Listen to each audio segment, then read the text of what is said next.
Well, good evening, everybody. Thanks for coming out to our wonderful STEM talks. My name is Dr. Tori Blackwell. I'm a biology instructor here at Clackamas Community College, also department chair over at the science department. It's a pleasure for me to invite all of y'all and see all of y'all at our last STEM talk for fall term of 2022. Just feels weird saying that. These talks are hosted as part of our STEM educational focus area. You may have been hearing about EFAs and how we kind of group together some of the majors into these kind of larger meta majors. So this is a part of STEM, science, technology, engineering, and math. They're also covered in part by a program that's called Exito. It's the Build Exito program. It helps improve the number of underrepresented students that can find careers and interest in biomedical research sciences, which basically just means anything that helps humans have a better, enjoyable time on the planet. So there's a lot of different areas that touch that area. So if that's something you're interested in, feel free to shoot me an email. Today, we're going to have Stefan Barato give a wonderful talk on special relativity. How fast do I have to fly? Boy, he's been here for a number of years. I hate to say it out loud because it also dates me because only this century. I've been here this century. Yes, so that makes me feel better. Some days I'm like, wow, so that means you were only here like 15 years and I got here. Okay, that's not so bad, right? That's a better number. But I had also learned today while we were chatting that we both spent time in Southern Missouri. I would not have guessed that from a New York person. So I'm gonna turn over the stage and the mic and. Thank you very much, Tori. Hi, I'm Stefan Barato. That Tori Blackwell on the screen is not me. Just before I start, an unabashed, unashamed plug. Winter term Math 275 at Bridgeton University math. Basically, students in science and math and engineering who have to take a 300 level math course find that jump a bit difficult. And by students, I mean Adam and Ted and myself as well found that jump to be difficult. And so we put together this course a bunch of years back to kind of give you a very safe, risk-free space to be introduced to some of this stuff. Basically, show up, participate, attempt the homework, you've got your A. Homework grades tend to be something like excellent, good. I might change the words, maybe use awesome, whatever, and some notes. But basically, yeah, as long as you do that, it's to introduce you to the way we think in a 300 level and above math course. And the students who have taken it have felt that they did much better. They had a leg up over their peers. And that really helped them because even people who are decent at this, many have to take one of those courses more than once. And our students didn't. And we like to credit ourselves because, you know, we're ego driven. So that was my plug. Let's get on with it.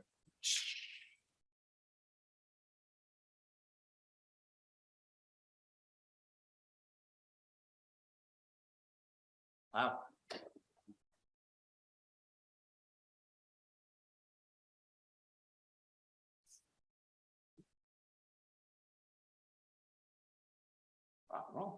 So what we're looking at today is special relativity. For those who don't know, that's sort of Einstein taking the world and turning it upside down on us, doing really mean, nasty, ugly things to us. And the idea that basically you can extend your life a bit just solely by moving fast, really fast, like very fast, but moving fast. And so that's what we're going to look at least some of today. So let's see, Isaac Newton. Isaac Newton started a lot of this, you know, and we give him a lot of credit for stuff, but you know, I'm like, oh, he invented the calculus, whoop-de-doo, laws of motion, yay, who cares? Here's a big thing though, the idea that there actually was a thing, a universal law, just that simple concept, that's it, right? It's like inventing standing in line. I mean, that's how big that was, right? So, you know, kind of deserves some of the accolades at least. And down here, you know, he gave us a model for gravity and how it works, right? This parabola thing that we've all seen. It's not so bad. If you're down here on Earth, it's there it is. If you're down here on Earth, it works just perfectly. You can't tell the difference. You need real precision, or you need like black hole level masses, near light speed level speeds to know the difference between a nice quadratic and what Einstein did. Yeah, that's why it survived 500 years. It's really difficult to disprove. So as far as gravity goes, he could talk about it. Oh, it's this, it follows this, I can describe it. He had no clue what it was, right? Nobody had any clue what it was. In fact, they didn't even use words like gravity back then, the 17th century, really. And he kind of brought that word into the lexicon to a large degree, taking stuff that had been done before, but putting it into a nice framework. So yeah, this is a quote. He said, whether gravity is material or immaterial, you're going to leave it to us because he doesn't know. Okay, what should I do?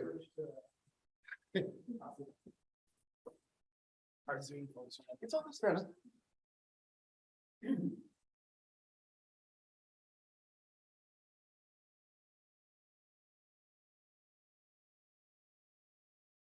Hang on to the next one if you want.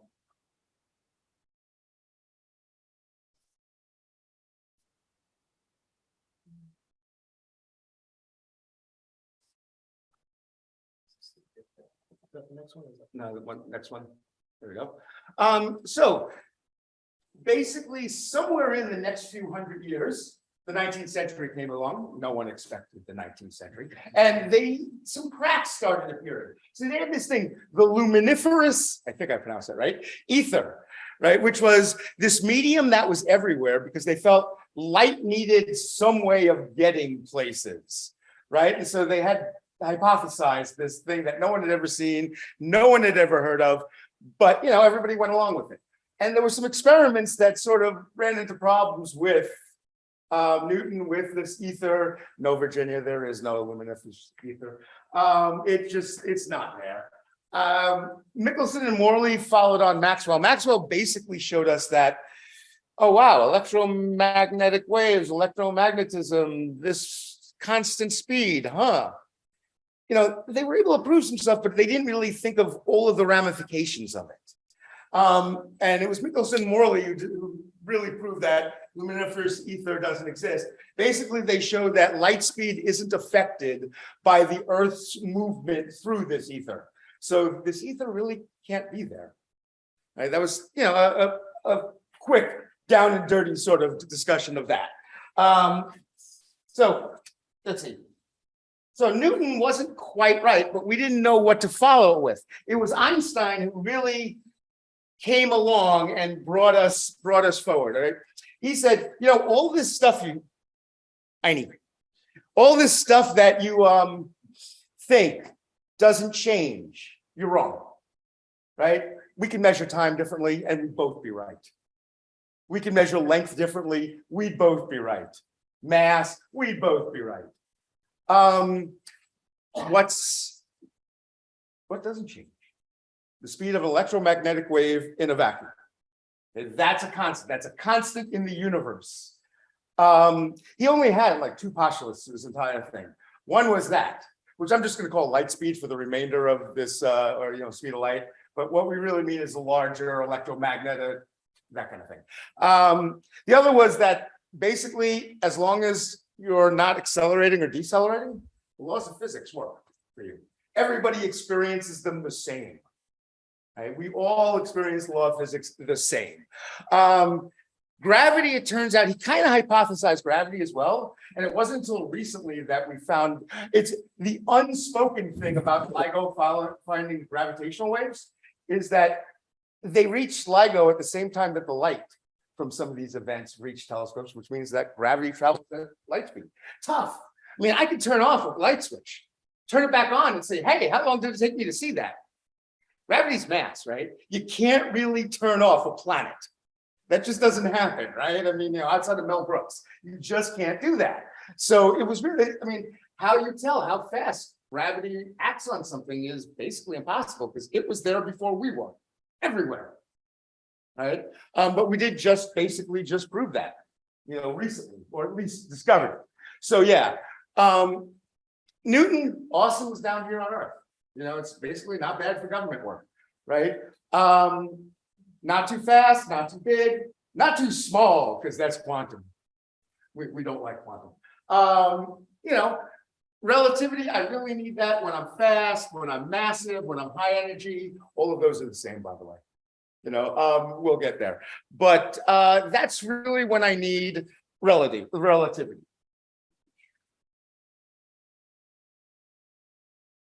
All right, so let's talk about the Einstein in the room. Dude was smart, really, really smart. Actually had a way of seeing the universe that was different than basically anybody before him. You know, he completely changed the 20th century. You know, he was a humanitarian. He was a fun guy. He was witty. He hated socks, which is cool. I hate socks. He had great hair, as you can see. All right, so fun guy, great hair, Albert Einstein. Witty, some quotes of his, at least two of these are. The difference between stupidity and genius is that genius has its limits. And to punish me for my contempt of authority, fate has made him an authority himself. And I have no idea if the third one, without the parenthetical, is real or not. It kind of looks like something he might say, you know. That's something Yogi Berra said. There you go. So again, we're getting rid of time, we're getting rid of length, Euclidean distance, mass as invariants. Those things can change depending on who's looking at them and what they're doing. Okay, again, light speed, gravity. That's what we're working with now. So relativity, gravity. Special relativity is special. So what's special? Basically, we're not doing gravity. Okay? You're dealing with flat space. There's no real curvature going on in space-time that gives us the whole gravity thing, which is nice. You know, it makes things a little easier, simplifies things. It also doesn't get in the way. There is a line out there that special relativity doesn't deal with acceleration. It actually can handle that just fine as long as we're still in flat space. As soon as we go into warpy gravity stuff, then I need more than just special relativity. Right. So no massive objects, no large energies without gravity, though, and that limits velocity. So let's see how. Let's see, light. Well, that travels at light speed. Yeah, you go. So let's talk about light speed. Units matter. The accepted symbol is c for light speed. Now, physicists say that light speed is 1. Don't even put units at it. It's 1. So to a physicist, a light does not move fast, 186,000 miles a second. That's nothing. We move really slow. That's how a physicist sees the world, is we move slow. Right? Light is normal. That's what makes up the universe. And making it 1 makes all equations really nice because you never have to divide by 186,000 miles a second, which is always cool. And there's a definition. Actually, so one of the things is they actually changed all measurements to match light, basically. So all things are now defined in terms of electromagnetic waves and quantum effects and things like that. None of it is, oh yeah, we got this little meter bar in France that's been shrinking over time, and that's what, you know, we can compare stuff to it. Yeah, none of that's like that anymore. They've redefined. I mean, it used to be an inch was approximately 2.54 centimeters. An inch is now exactly 2.54 centimeters. We redefined the inch to be 2.54 centimeters because it was like 2 zeros after there anyway. So no one missed it. No one cared. Right. So let's see. Here was the big thing. Everyone measures light speed the same. Now that sounds, yeah, whatever. So he used trains as an example a lot, mostly because it was 1905. They didn't have a whole lot of cars. There were a few, but to him, he was always riding a train or watching a train. But the idea basically being, so if you're moving and you're playing catch on this moving train, right? If I'm throwing in the direction of the train and the train's going 60 miles an hour and I throw 30 miles an hour, if you're watching from the embankment, the ball's moving at 90 miles an hour. In real life, it's moving really, really, really close to 90 miles an hour. Again, you can't tell the difference, but it can't actually, you can't purely add them, and we'll see why in a minute. Oh, yeah, that's his big equation.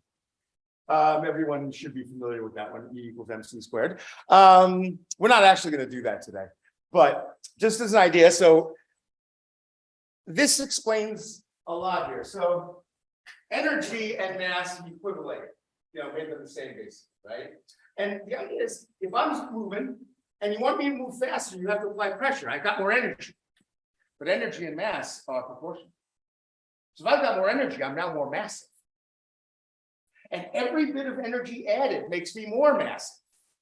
And so to get like the same little incremental increase, you have to add even more energy and even more energy until the point that I'm infinitely large.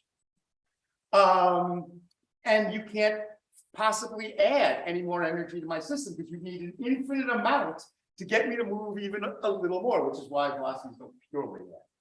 You can't tell the difference until you're somewhere in the area of 90% of the speed of light. I mean, really, that's not going to happen. Like I said, down here, Newton's cool. It's out there that he really has no place, right? And if C is 1, this is really lovely. Oh, energy and mass are the same. Got it. Right? That's one of the nice things. So for what it's worth, this was the original. We actually don't have his manuscript from the 1905 papers. What we have, the earliest manuscript we have from him is 1912, where he put together a couple of chapters for a book that was never published. And in a museum in Israel, this is one of the original manuscript pieces. You'll notice that first, instead of E, he used L, which is Lagrangian, and it's a more generalized form of energy, and he crossed it out inside of E. You'll also notice that it's not MC squared, there's a denominator there. There is a denominator there.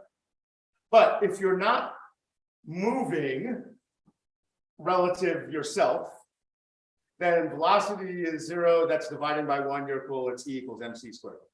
But if you've got a velocity relative something else, they're measuring you differently. Right? And they do need that bottom, right? Denominators matter. Okay, so usually we're thinking about rest. Now, the other big thing was reference frames. All of them are equivalent. What's a reference frame? How I'm seeing the universe right now is my reference frame, my frame of reference. Okay, I'm a point, I'm an event. Not only am I infinitely massive, I'm an event. An event is basically a point in space-time. Okay, so I'm here at this time. Okay, so that's both an event and it's me. But how I'm seeing everything is my frame of reference from a physics point of view. Now, to me, I'm stationary. Look at you. You all seem relatively stationary. You know, the Earth is rotating, right? And we're going around the sun. And the solar system is going around the galaxy. The galaxy, we are moving really, really fast. But we're stationary. Basically, if you're not accelerating, you're stationary at some level. It's just a matter of, are you moving relative me? And so, I don't know, you're about 6 feet from me, give or take? Yeah. I'm about 6 feet from you. If I'm moving 3 miles an hour relative to you, I can't actually tell if it's you moving or not you. And from a physics point of view, there is no difference. We're both right. Everybody wins, sort of that thing, right? We're all right about this. So, let's see. There's 2 postulates. We kind of talked about this. Normally, we simplify frames of reference into 3 dimensions and a 4th for time. That's tough to draw on paper. So usually we just talk, hey, let's just play with 1 physical dimension, the x-axis, and time. And we'll just kind of smush everything into 1 physical dimension and then add time as a dimension. And so, you know, that's kind of how we tend to picture these. All right. Now, Lorentz worked with Maxwell to codify the speed of light to determine that this is a constant and basically what it is in the light. That's his equation, and it deals with time dilation. So what is time dilation? If I'm measuring an hour, how much time has passed for you? And if we're moving at different velocities relative to each other, then a different amount of time is passing for you. Okay, we've actually proven this with like atomic clocks and airplanes and stuff. A different amount of time is passing for you. And so I take the amount of time that I count passing, because I'm stationary, and your velocity, which is done as a percentage of the speed of light, so when I square it, the c squared go away. Okay? And do the arithmetic there, and boom, I can tell how, based on your speed, how much time has passed for you. Okay? So let's talk the denominator. Why don't you take this and solve this for little t? If you've got pen and paper there. If not, it's pretty straightforward, right? I've got the Lorentz equation. T prime is t times root 1 minus v squared over c squared. So t is t prime over that square root. Okay, pretty straightforward. There's an issue here which we'll kind of discuss, which you're definitely going to want to think about a little bit. So let's see. Both versions of the equation. So you're moving at half the speed of light. Pretty neat, huh? You're moving at half the speed of light. And let's say I measure 1 second or 1 unit of time, let's say. So how much time passes for you for 1 unit of my time? Right, if you're moving at half the speed of light, I plug in 1/2 c, right? 0.5 c, 50% of the speed of light in for v. So I get 1/4 c squared, the c squares cancel. And under there I have 1 minus 1/4 is 3/4. Square root of that is √3/2, right? Just like say the sine of 60 degrees. On the other hand, if I'm measuring 1 unit of time, or if you're measuring 1 unit of time, I'd have to divide by that √3/2 to figure out how much time is passing for me. There's an issue there. Anybody see the issue? By the way, we do have a mic for people who want to ask questions, or I can just repeat your questions. But the mic, I was supposed to mention that earlier. But there's an issue there. Anybody have any idea what the issue is?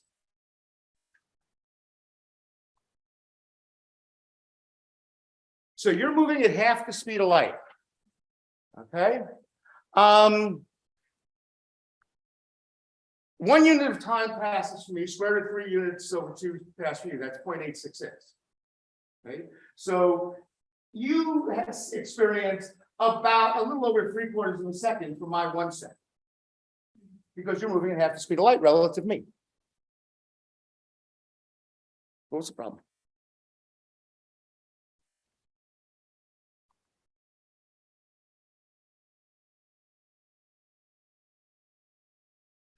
I'm moving 3 miles an hour relative to you. How fast are you moving relative to me? So why is it my time that's shrinking and not yours, or your time that's shrinking and my time that's shrinking? Maybe it's the other way around. That's the paradox, by the way, of this wind paradox. Is wait a minute, you shouldn't be aging more slowly than me because from your perspective, I'm the one moving. So I should be aging more slowly than you. All right, maybe it's all BS, right? Maybe no one's aging more slowly. We just feel like it at the time, and we get back together, and everything will be normal, right? No, we wish. I know I'm aging fast. Right. We can graph that, by the way, with the Lorentz equation. Basically, the faster you're moving, the much quicker time is going by for the stationary observer. Okay, so it's a quick boom. Right, and so, I mean, if you're moving a little faster than me, I can't tell. Again, down on Earth, Newton's cool. Right, but you got to be moving really fast relative to something else to really experience it. So, thinking about those equations again. Back in 2015, this was the closest potentially habitable planet that we had found, a planet outside our solar system that was in the habitable zone that didn't seem too awful, right? As far as we could tell. We have no idea, by the way, if it is or not, but at least it's still got the potential. The star is Wolf 1061. The planet is 1061c, A, B, C, third planet from the sun, right? That's how that works. It's about 14 light years from Earth. So if I was traveling, say, 99% of the speed of light, so massive and not fast. If I was traveling at 99% of the speed of light, then light would do a round trip in about 28 years. Go 99% of the speed, it'll take about 28.3 years, right, to do the round trip. Now, so the question is then, I sent you up there, 28.3 years later, you come back to me. How much time has passed for the traveler? I'm 28.3 years old. Okay, I'm retired. I'm living in the tropics. I'm not caring about any of you or any of this stuff anymore, right? But the traveler has not aged 28.3 years. So how much has the traveler aged? All right, we've got our little time things.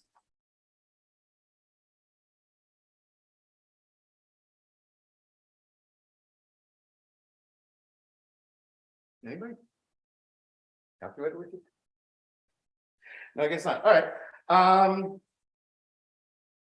Yeah, I did the calculation. There we go. So let's see. Wow. So the traveler, if you plug in 28.3 for T, 0.99 C for V, and do the math, you get just under 4 years. So the traveler actually has to go to work Monday. They don't even, yeah, I'm retired in the tropics, they gotta go back to work. Right, they're just not old enough to, collect Social Security, get Medicare, or any of that stuff, right? They're just stuck. Despite the fact that in their mind, they're not young anymore. Actually, no, they are. To them, they actually experience 4 years only. I just kind of fibbed there. They really did only age 4 years. They only experienced 4 years of time's passage, even though I experienced over 28 years. But then we got this problem. They think I was moving at 99% of the speed of light. I should have aged, in their 4 years, I should have aged like 6 months, 8 months. So again, the question is why? How do I know? If we're all the same, if Einstein is right, and of course Einstein is right, right? I mean, Einstein is yet to be disproven about nearly anything, I think. So which one of us really, how do you tell? This is not rhetorical. I'm actually hoping someone may throw out a guess.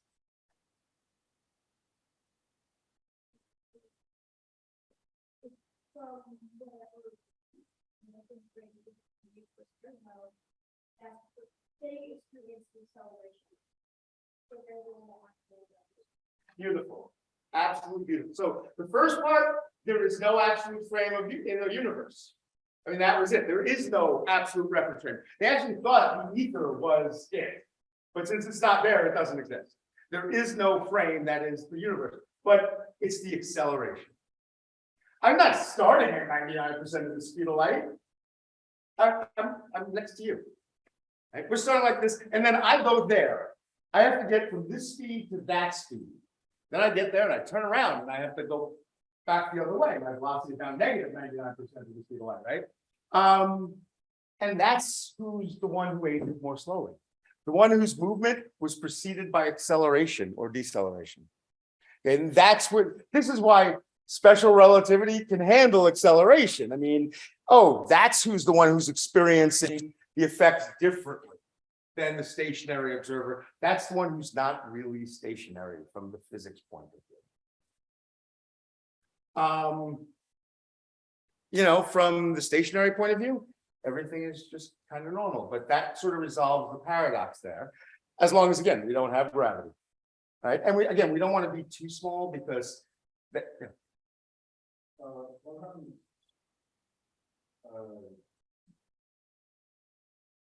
let's say that the entire universe except for one body accelerates in one direction.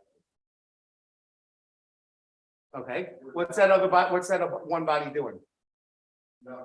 It's just staying the same. So it's seeing acceleration, and the entire everything else is moving fast relative to it, right? And it's all moving in reasonably the same direction. So the universe is aging slower than that one body, is what I would have to say. Right, so it's experiencing radioactive decay, it's experiencing this, it's experiencing faster than everything else. So yeah, that would be, I think, what happens. I think what he's getting at is that still you have the issue that one body is accelerating relative to the rest. See, of it's the not, universe. it's, once the universe is moving, they're both moving relative to each other. Acceleration is a slight different though. Once you're accelerating, I mean, acceleration and gravity aren't completely not linked. Right? Acceleration is different. It's so when we're talking about these frames of reference, we're saying from your, I can't tell the fact that I'm rotating around at about 1,000 miles an hour.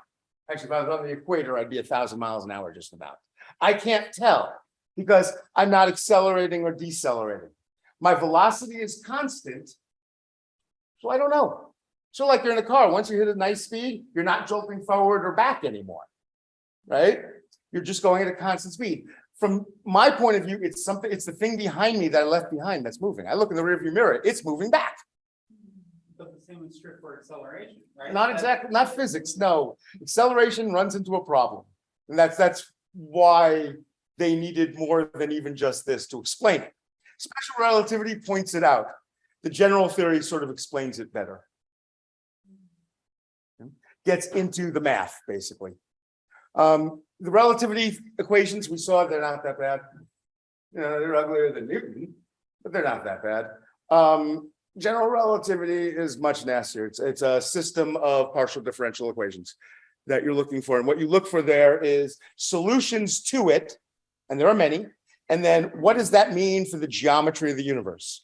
So one solution gave us a black hole, which at some level was also a denominator going to zero, which is bad. Other solutions give us different things. Neutron stars was a solution to the field equations. So that's why we're able to discover this stuff before we discover this stuff. Somebody solves the equation and then solves this set of equations, figures out, all right, what's the geometry that this means? Because what you're really looking at is a metric, which is a way of defining distance between objects. Okay? And so, I lost my train of thought there.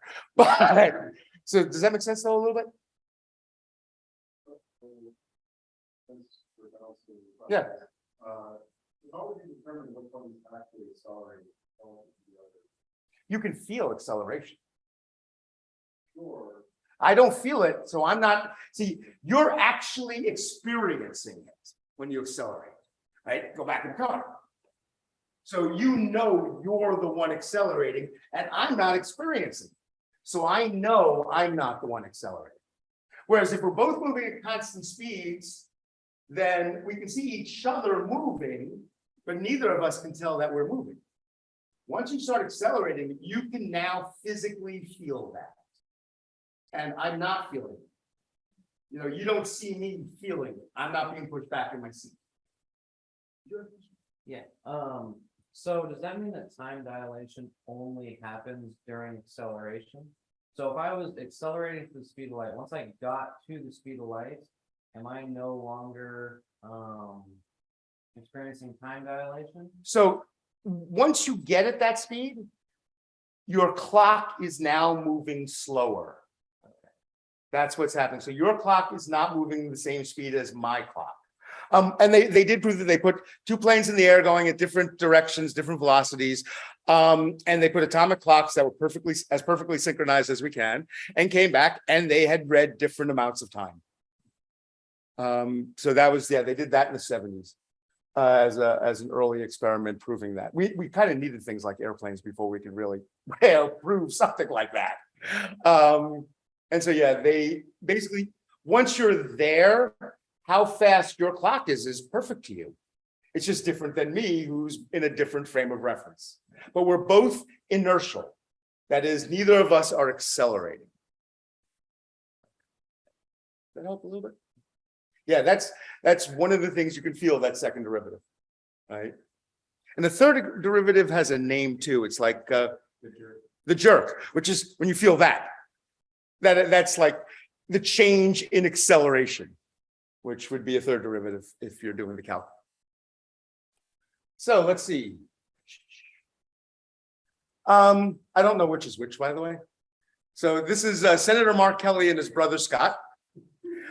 Seriously, Scott has been to space a few times. and spent a total of about 520 days in space, mostly aboard the International Space Station, or 520 days more than his brother.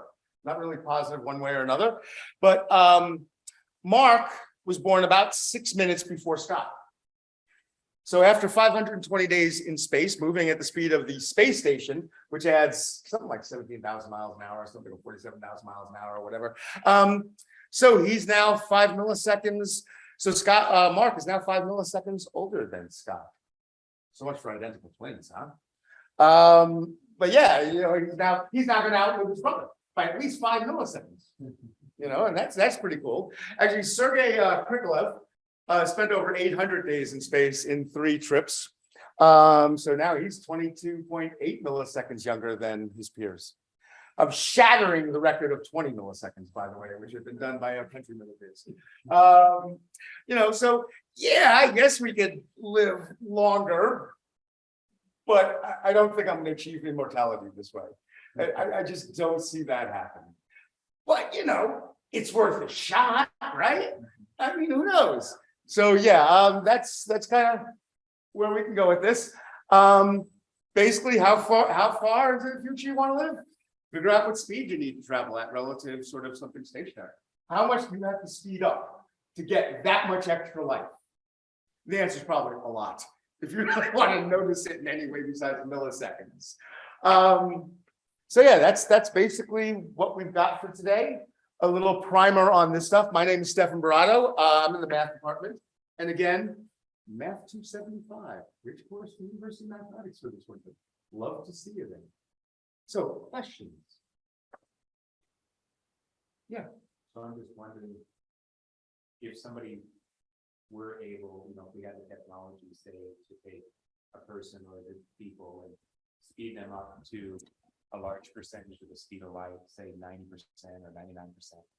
Like, I mean, there'd have to be some pretty significant acceleration in there. So I'm just Yes. wondering, you know, if their body could even, How fast do you accelerate? Yeah, you can do it gently. but you got to get up there. It takes a while, yeah. And you know, but here's the thing, from their point of view, once they're there, they can't tell. Once they hit their speed and stay there, it's all the same. Yeah, I'm just thinking, I wonder if the body could handle getting there. you Probably know? not. Yeah. And they'd be much larger. More massive, You right? probably conk into something along the way. Yes. One of the things that I generally show with this is kind of an explanation for why this actually happens. So remember, light moves at the same speed for everyone. Right? As long as you're not accelerating, you measure light the same as everyone else. So let's say I'm here. You're saying the light from the headlight on a train is the same as the light from the headlight in a stationary train, whether it's moving or not. Yep. So there's me, right? And here's a platform I'm working with. And I shoot a beam of light up. It goes up for half a second and then comes back down for half a second. Okay. Let's use metric because it's nicer numbers. So it went up half a second, 150,000 kilometers, and came down 150,000 kilometers. So I've got a lot of room, right, to do this, right? Now you're somewhere else watching this. Now let's say relative view, I'm moving, so this is 150, let's call it 150. Now relative view, I'm moving at half the speed of light. Okay, so when it starts, I'm here.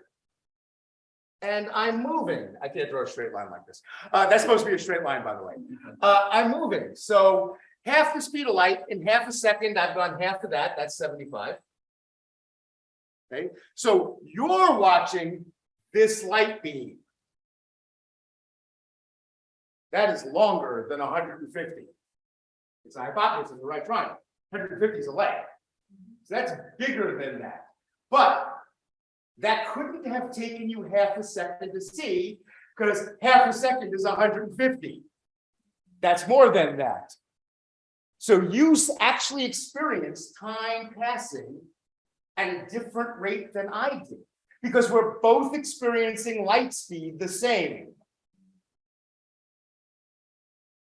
So as long as you accept that, then, oh, well, then I guess time went differently for you. Yes, I guess it did, didn't it? Right? I mean, that's really what's going on there. Right? Is you're seeing a different amount of length of light. And so in order to do that, since it has to travel at its speed, how much time passes for you before it gets up and down is longer than passes for me. That's like the simplest explanation I can give of what's really going on underneath. You know, as far as visualizing, I don't understand it any simpler than that, to be honest. That's about as simple as I can make it so that I can understand it. Right? That's it. Does that seem reasonable? Yeah. That's the universe. Just thank yourselves that we don't have to deal with much worse. Right? There are some problems there, right? Even quantum, like there's the whole, well, information can't go faster than the speed of light either, which I always found weird. I mean, it's not matter, but it can't. So you have these entangled particles which apparently know what the other one's doing even further away. And it's really talking about people haven't figured out how to unparadox that one. You know, oh yeah, it's all accelerated. Yeah.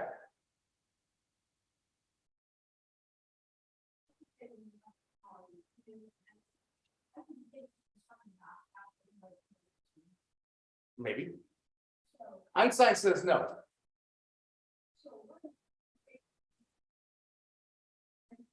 Well, that's it. Relativity says you can't do that faster than the speed of light. That's how fast, that is your cosmic speed limit. That's what relativity says is what you're proposing. Nice. That's not how the universe works. That is one of the things that upended 20th century physics right there, is that doesn't work, which means we can't explain the entangled particles. I personally have this weird theory about this, by the way, for what it's worth. If you looked at these things, the underneath like string theory kind of approaches, one of the necessary things about it is there's more than 4 dimensions. 7, 11, 13, there's specific numbers it's allowed to be. And some of those dimensions are what we call compact, small. By small and compact, I mean there's no metric defined. There's no distance measurement. That is, 2 distinct objects can occupy the same point in space. So maybe nothing in that dimension can travel because you'd be traveling faster than the speed of light, but information can be passed there, i.e. entangled particle information. I've never heard this idea from anyone else, as far as I can tell. So as far as I can tell, it's mine. If it turns out to be true, you know you heard it here first. Other questions? Yeah.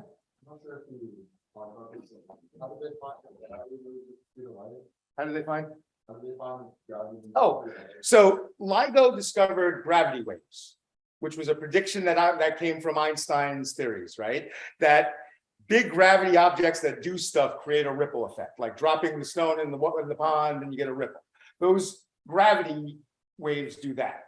Okay, really tiny. It took us a long time. And LIGO is the machines we use to finally discover them for real. Say, hey, wow, this is not theory anymore. This is real. So it was 2 neutron stars that came together and crashed and produced this event. And we saw it visually at the same time we saw it gravitationally. And it took a long time to get here. I'd have to look up like the details, but both of them reached us at the same time, so they had to be traveling at the same speed. You know, so yeah, that was, and that's one of the things that no one talks about. Wow, we found gravity waves. Yeah, but we also found that. That's really big. You know, but nobody mentioned it.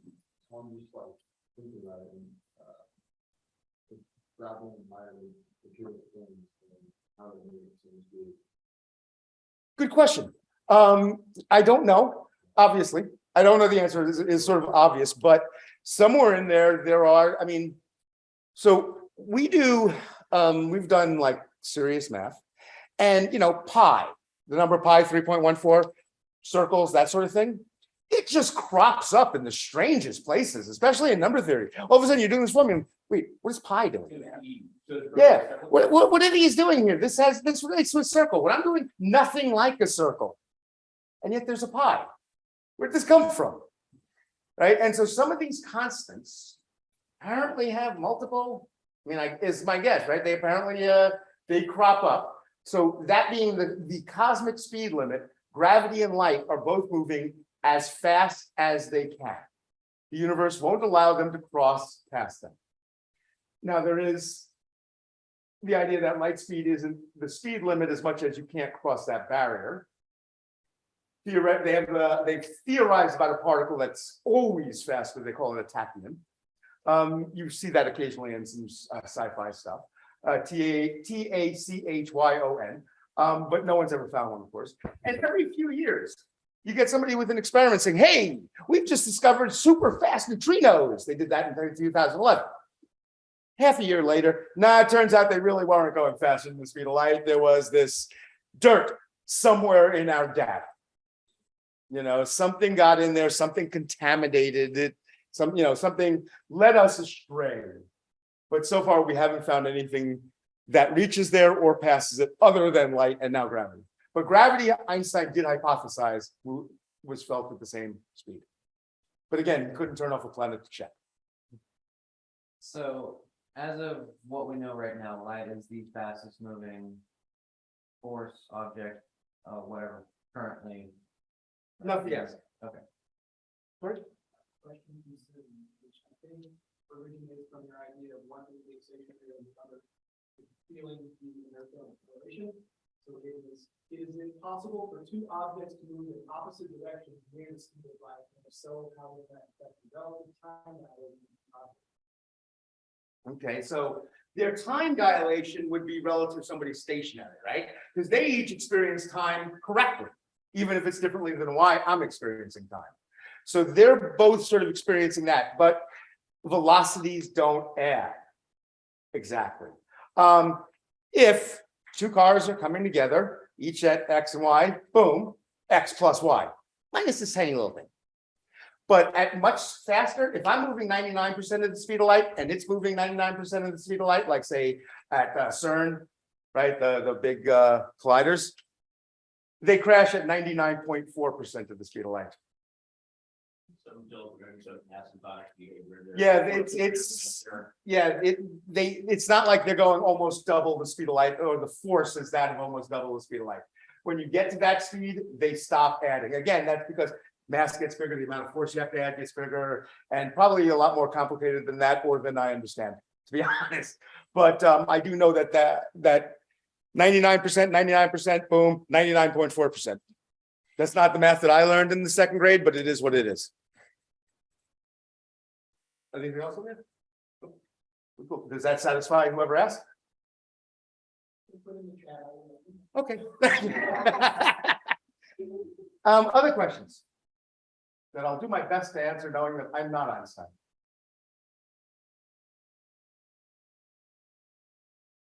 So that is, yeah. Well, so I'm not looking for an exact answer here because this may not be your expertise, but you were talking about quantum physics up there, and I had just recently, actually like a couple days ago, heard about the experiment that was done, if you're familiar about it, with light acting as both a wave and The double split. yes, Double slit experiments. and I had just started to delve into that. Could you kind of like explain a little bit? So is light a wave? Because it kind of oscillates. Is it a particle? Photons. And so, here's the thing about quantum. It sounds like you're describing, but that's not really what's going on, right? So it's a wave and a particle, right? It's a floor wax and a dessert topping. Well, they put it through the double slits. Basically, you took, say, a cardboard, put two slits in it, shot light at it, measured the back, that kind of thing. It's both. What that really tells us is that our description needs work. Because what it is what it is. It's light.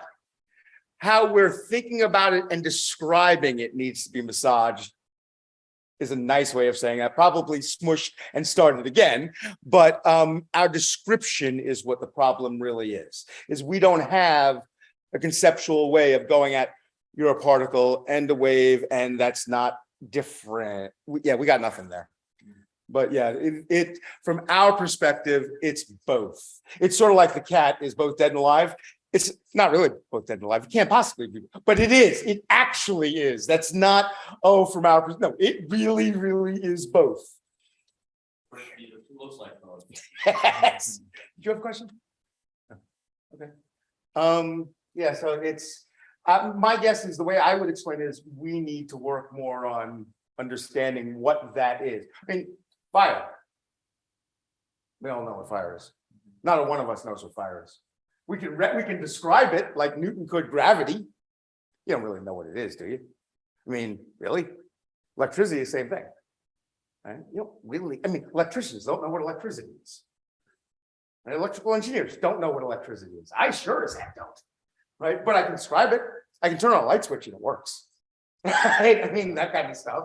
You know, hey, I've got students occasionally saying, you know, I find this difficult because I don't really understand what's going on. I need to understand what's going on before I can really make it happen. And that's just not true. You know, I'm not a chemist. I cannot possibly describe to you the details of the Maillard reaction. But I can brown onions like anybody. I used to cook for a living. I can brown an onion as well as anybody in the planet. And I can't describe the chemistry there. I can't describe how or why, but I can do it. And, you know, we can do lots of stuff. We don't quite understand what's going on, and that's okay. You know, just with time, we'll understand more. You know, one day you might be able to beam you up, but today is not that day. So.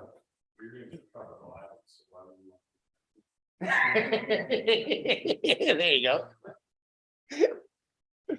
Actually, I'll probably be underwater near it, probably. Anything else I can? Yeah. What allows light to exert force or in essence have energy? It has mass. Well, that's just it. Energy and mass are equivalent. You can convert from one to the other. That's how a sun works. That's how nuclear fusion, nuclear stuff works. The fusion, fission. We're getting very, very past what I truly understand here. But they are equivalent, so you can go back from one to the other. So light is an energy form, which I guess could be made into mass in some way, shape, or form, even if we don't know how, because we really don't know how to, you know, make a sun either. But it's there, right? And it is doing that, right? Converting mass to energy. You know, nuclear reactor converts mass to energy. Then again, I don't understand how, but light does exert a force, and that may be the photon part of it, right? The particle part. And so even if it's got no mass, that doesn't, I don't know. I'm now just from the hip giving you, I'm spitballing, but I really don't know. Well, there's going to be paradoxes with this, right? So that's part of it too. There's no way to get away from. Well, until we understand, are able to explain away the paradox, because there are no paradises, right? That would be how I pronounce. I pluralize that, right? If it's Latin.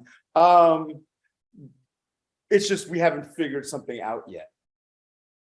You know, that kind of thing. Like, hey, who's moving? We haven't really figured that out until we realize that both of us. Even equivalently, it's just point of view. That's hence relative, right? Relativity. So you're moving relative me, I'm moving relative you. That's actually sort of why that word is used in there. Is because you're looking at it, it's all point of view. It's not objective. There is no objective frame of reference in the universe to compare everything else to. Which eliminates that paradox because you're saying motion is relative as opposed to having a paradox. Right. Although with the twins, it was the acceleration part that got rid of that. And that was a few years later. Right. For him, he did thought experiments a lot. So you had that train thing, lightning, like lightning too. So if I'm here and you two are here and you guys walk this way, okay, and lightning strikes from my point of view at the same time in both sides, the person walking that way, it's not striking at the same time. They see that one first and that one second. This person sees that one first and that one second. Simultaneity is relative. Things happening at the same time from your frame of reference, not from mine. Right? That was part of what had to go away, was the idea that absolute simultaneity, time, absolute not. We experience it differently. So, I mean, chicken and egg, can opener and can, which came first is, depends on your point of view. You could experience it differently than me, which would be weird if you had a can opener and no can, but we won't go there. Sorry, I have no idea where that came from, so I think I'm gonna stop. As a biologist, I would be like, how is it public use? Mhm. There you go. You'd have to. So thank you very much for those zoomies. Thank you very much. It has been a pleasure playing with you today. Tori, yeah, That's all your 275 for one more time. sure, go for it. I'm a little nice from this finance data. I left here back in 2007, Portland State University completed. I am so glad that it used to be $299 then. I took both firms of it. They were different content, both different firms. I'm so glad that part here, 300 level math work. When you said step ahead, how do you know this? How do you do this stuff? How can you build these proofs? It's like, well, the way it's done, been there, done that. This is a good way to build a proof. Good way to understand this next, explore, which is a big part of the upper level math stuff. So take 275, you won't regret it. Thank you very much. Tori? Can we get a good round of applause for our speaker?